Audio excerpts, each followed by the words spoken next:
Hola, ¿qué tal? Mi nombre es Duan Smith Barraza Sánchez, estudiante del programa de Derecho séptimo semestre, y el día de hoy estaré hablando acerca de El Proceso, una de las lecturas más significativas e importantes que he leído a lo largo de mi carrera, puesto que me ha permitido remontarme a esa época y entender que a lo largo del tiempo existió una precariedad no solo en cuanto al funcionamiento, sino también a la aplicación de la normatividad vigente, y por ende me gustaría traer todos esos aspectos que fueron importantes para la época a la actualidad, para así en ese orden de ideas entender si existe o no un cambio, o si la aplicación de lo que sucedía anteriormente ya no existe. Entonces para eso me gustaría identificarlo o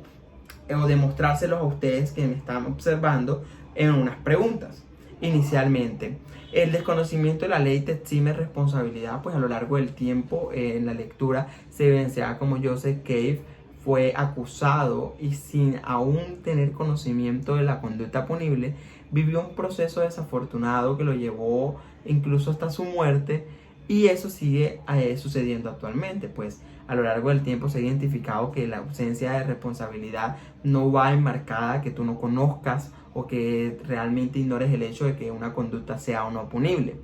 Una segunda pregunta que me llama full la atención en cuanto a esta temática es si existe claridad en concreto para las partes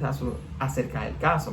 Pues para la lectura, Joseph Cave nunca tuvo conocimiento sobre qué estaba él siendo juzgado. Aún así, pese a esto, él siguió a lo largo del tiempo tratando de indagar, tratando de conocer y llegar a profundidad del acto, y aún así no le fueron las respuestas acreditadas. Actualmente, a nivel normativo, todos tenemos, digamos, igualdad de condiciones, y tanto la persona que está siendo demandada como el que está siendo acusado tienen el derecho no solo a ser informados, sino también a que se les publique o se les mencione, se les notifique cualquier índole, gracias a los principios que contamos. Ahora bien, a nivel cultural, desde mi punto de vista, existe aún un silencio por una de las partes, puesto que los intereses de alguna mayoría van a prevalecer sobre aquellos intereses en particular de otras partes.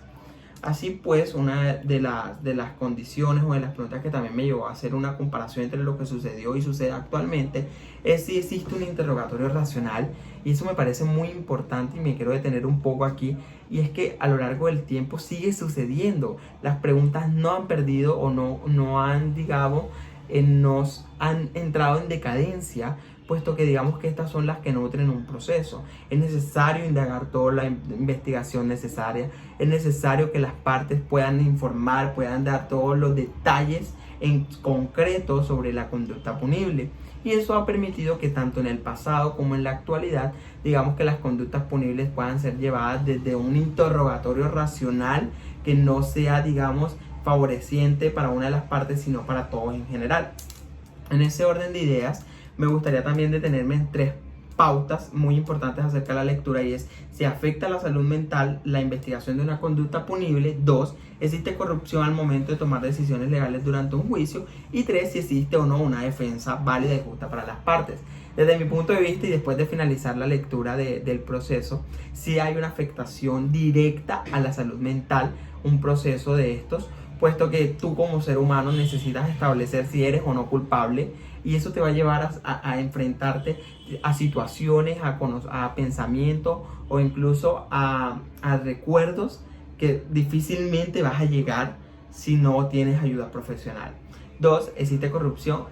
Lastimosamente Colombia es uno de los países que está marcado, y las cifras lo dicen, y aún sigue habiendo corrupción, y esto se identificó tanto en el libro como en la actualidad, en la manera en cómo solo una de las partes puede ser beneficiada, en la manera en cómo una de las partes puede ser afectada incluso siendo inocente, porque a lo largo del tiempo no lo sabemos si no hay un proceso real, si no hay un tiempo estipulado y todo ese tipo de condiciones. Además a esto, si existe una defensa válida y justa para las partes, y aquí es, digamos, como el punto en concluir, para mí desde la lectura no existe una